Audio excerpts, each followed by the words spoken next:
They just can't help themselves. They have to.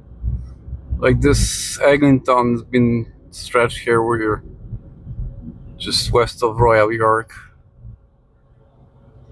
It's it's a problem. There's construction for the transit line like east from here, and now they decided to redo every. I don't know what it is. They redoing all the curbs and sidewalks and stuff all around the city. Not just Toronto, but all the cities in GTA. And I don't honestly, some places I don't see anything being, anything wrong with the places that they fix. They're not doing any improvements. They could, like, they're not widening anything. Not, there's nothing. A lot of places they're building useless bicycle lanes that nobody uses. And stuff like that. But other than that, it's crazy.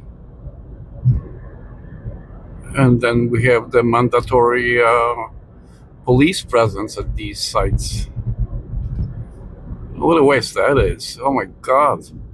I mean, I can understand some places, some difficult to control places, a policeman is, best equipped for that kind of stuff, to control traffic and stuff.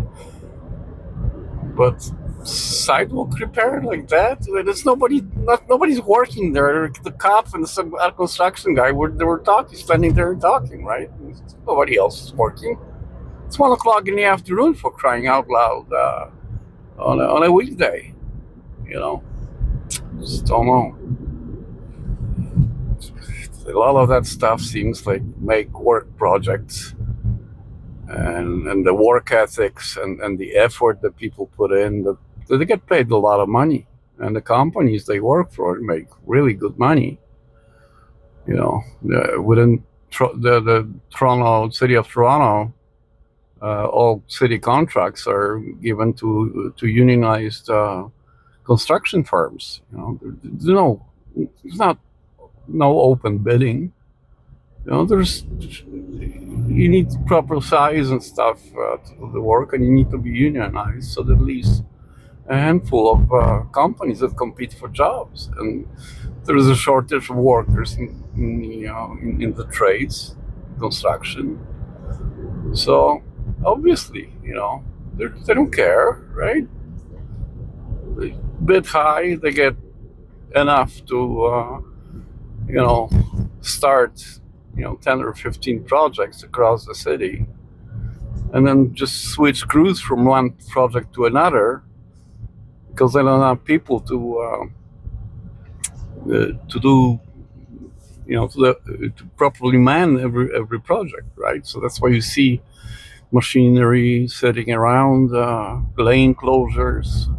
Nothing is happening, but the lanes are closed. Earth diggers or other machines are just standing idle, like you see over here, for example, on the right. And not much is happening. So a lot of interruption to traffic and movement of the citizens of the city. And look at this, another project here. Guys standing around chatting, machines standing there. It's just such a common sight now. It's I don't know what to say. I mean, I said it before, but it does remind me of the work ethics in the old communist Poland, where I grew up as a kid before I left. It was the same kind of thing. We used to say that people pretended that they work, and the government pretended that it paid them, right? So it's crazy. That's what you saw. You saw stuff, machinery sitting around, projects started, nothing's going on. People are not there, or people are standing around. It was even worse back then, because talking about ethics and stuff, that people used to drink, and nobody cared about safety. But we here we're obsessed about safety.